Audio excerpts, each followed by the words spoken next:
Jones, and with us tonight is a man who always knew that he wanted to be a comedian. Yes, so he set out to gain all the skills necessary to be a successful stand-up. Yeah, he learned how to use a microphone by becoming a bingo caller.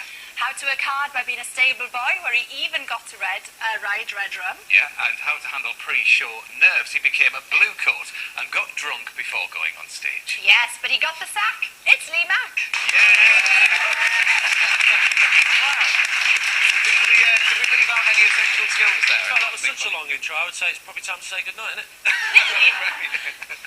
But it didn't. I like the fact that you accused me of drinking before I went to work, and then you said that I rid Red Road. Yeah, I know. You bought it there. Bottle kettle black. Did you though? Seriously, Brian? I did ride Red Rum. It was the first horse I ever rode. But I better point out, when I say rode him, I don't mean like in the National or anything. I walked up and down the stables with someone holding on to me. Right.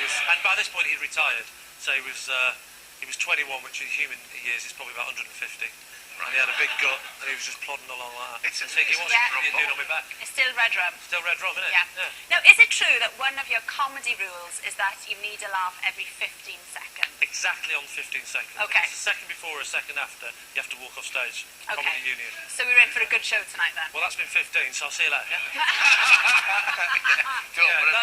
That's what they say. Well, I do gags, you see, so I have quite a high turnover of stuff, but I don't think there's any rules about how many times. You know, you can have a story that gets a laugh after about 5 minutes, but after 5 minutes, it's got to be a good gag.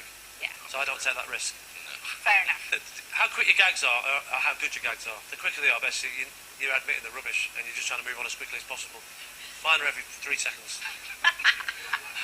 Well, Lee's on a mission to bring variety back to our screens, and you can find out how you can take part in the show a bit later on. Now, with food prices rising, families are having to decide what to take out of their shopping trolleys. Shops are responding with offers like feeding a family of 4 on just £50 a week. Now, there was a time when stretching meals and going without was just a part of life, but can today's young families learn to do the same? What would make you cry your eyes out if you left out your shopping trolley, mate? Well, I'll be honest with you, we live near a Waitrose, and so 50 quid wouldn't even cover a can of Tango and a wagon wheel. But other shops, of course, are available. Yeah, of course. Other shops are available on a wagon wheel, yes. Yeah. What one item couldn't you live without? Probably methylated spirits, because without that I can't stop the screaming in my head. No, I need a joke. Come on, kids, it's a family show. No, I'd probably say vegetables. Healthy vegetables, which you can grow yourself, so you don't even need to spend any money on them. Just the price of seeds. He says like he's Richard Price in The Good Life. I haven't grown anything in my life ever. But it's good in theory. It's good in theory, yeah. It is good in theory, but no, I suppose my number one thing I couldn't live without is my pineapple ice lollies.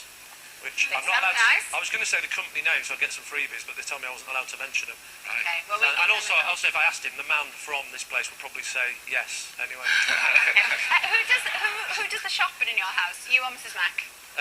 Mrs. Mack does the shopping, yes. Mrs. Mack, I quite like that name, Mrs. Mack. It's not my real name, but I might start calling her Mrs. Mack, yeah. Mrs. Mack. So it sounds like a... Got a nice ring to it. So, Yeah, there you go. Well, Mr. Mack, I didn't say anything. I had to literally bite my tongue. Yeah. So, yeah, she's Mrs. Mack does the shopping, yes. Yeah, okay, good. We'll move on to Mr. Mack's All-Star Cast, which Yes. debuts this Saturday, isn't it? Quite exciting. Yes, it starts this Saturday. We recorded it last night. That's why I'm a little bit hungover, because we had the sort of after-show party of the first one. Right. And how did you feel it went? Was it all right?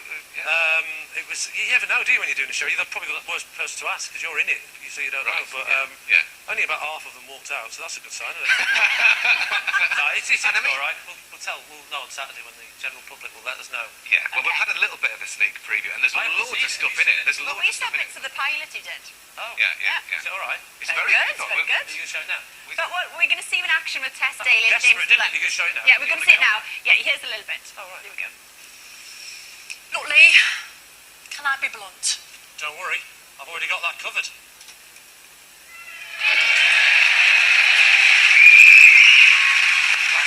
Brilliant.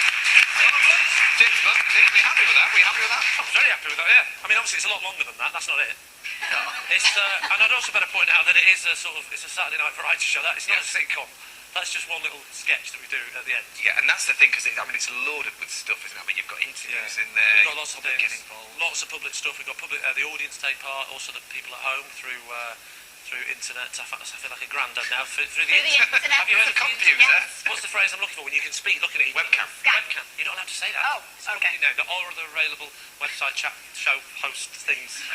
That wasn't very well said. You know what I mean? Yeah, and Skype. are you quite gentle with your public? Because Am I obviously, gentle with them? you know, it's a big thing for them, isn't it, to get up there and kind of show their talent? Yeah, well, we're not stupid. We don't let them on the stage, obviously. Don't let them near the stage, they'll start taking over. We keep them in the audience, and one of the features we do is we ask them who they think they look like. And some woman last night, which we're going to show on Saturday, said that her mum was next to her, and she said she thinks her mum looks like Johnny Vegas. God, that's nice. It's a nice look, isn't it? 55-year-old woman looking like Johnny Vegas. Yeah. But is it true the first time you did stand-up, you were gonged off? I was gonged off, yeah. Right, okay. What happened? Well, there's a guy in a gimp costume that used to stand next to the gong, and then people from the audience would get up. I don't know why he was in a gimp costume, but and then he would gong you off when the audience shouted gong. Right. And I went on with a suitcase full of frozen fish. Oh, yeah. Because I used to have it, it was the only time I did it, and I got gonged off, but I used to take the fish out, see, that was the idea. Oh, It was was it? a joke about It was funny. a visual. Yeah. But I never got to it because I got gonged off. Right. So Well, you can do it now.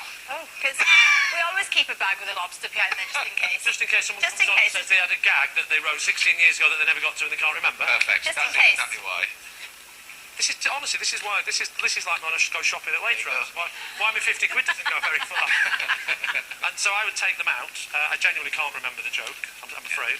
I would take them out, and I had a lobster actually, and then I would do the visual, but I never got to it. I got off. So what happened was I used to carry the suitcase round to me with all the shows, but I never got to the jokes. It started to stink, the fish. Because I was a student, I couldn't afford to buy any more. And people would often say, "Why do you constantly walk around with a suitcase full of smelly fish?"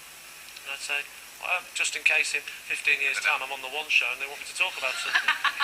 Because that would be a good feature, and I'd also be able to remember the joke. Well, it's failed, doesn't it? Oh, don't worry.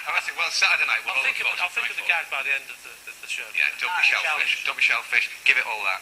Yeah? You can have any of them. Anyway. Leave it to him, no, Matt. Yeah.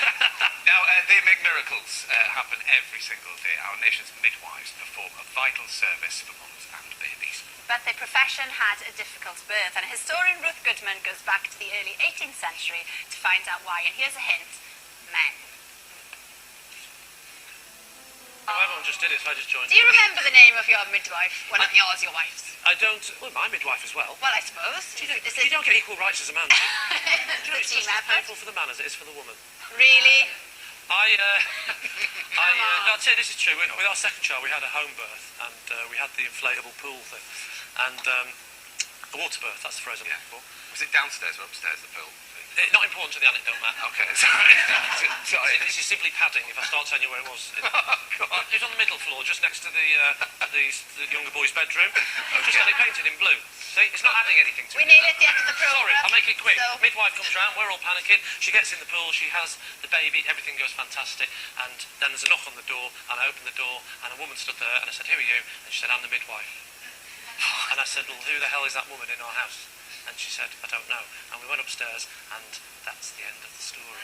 Come on. She was the sort of trainee to help her out. work experience. Yeah, she was like, I should have known she was 13. Wow. She had a jacket on that said Greg's the Bakers. I mean, all was fine for her. Oh, dear me. You and your brand names, honestly. Oh, I'd leave it out. Or any of the other We're gonna major, get to or all the other major bakeries. Yeah. We're going to have to gag you shortly if you carry on, right? Well, that was a cracking memory indeed. We're going to move on. Because I how know a would shop you... that sells gags, actually. Can I name the shop?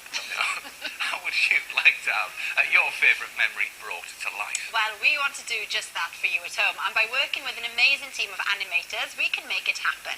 Now, we'll be telling you how you can get involved shortly. Yeah, but first, here's an example of what we're looking for. Jerry Ray from West Belfast tells us in his own words about the best present that he ever got. Amazing, absolutely beautiful. Very nice, isn't it? Now, remember, we are looking to create more of those fantastic animations. If you have a story of a day that changed you or you treasure, then please do write to us. Yeah, at the One Show at bbc.co.uk or by post to the One Show 201 Wood Lane, London W12 7TP. First time we've given the address out. Isn't that lovely? Yeah, okay. Quite old school, that, isn't it, Post? Well, there you go. Speaking of old school, that bike. Yeah. Did you have a chopper? I see you more as a grifter man. I was a grifter man. Well, yeah. Well, it's all that when it changing gears with just a little Yeah, turn like that. yeah. Couldn't be bothered with all that. And also, you dropped that, but you weren't allowed to have anyone on the back. You made it clear on the back of the seat. You said you're not allowed to have passengers, which Yeah. begs the question: what's with the long seat? Did you I know have a it's probably a chocolate? bit too late, 30 years later, to be complaining about this, but BMX. Yeah. yeah, no, I was a rally grifter. We were talking about BMX earlier. Was BMX before your time or after? BMX was way after my time. Oh, I'd like to say it was before my time. I had a bike as a kid.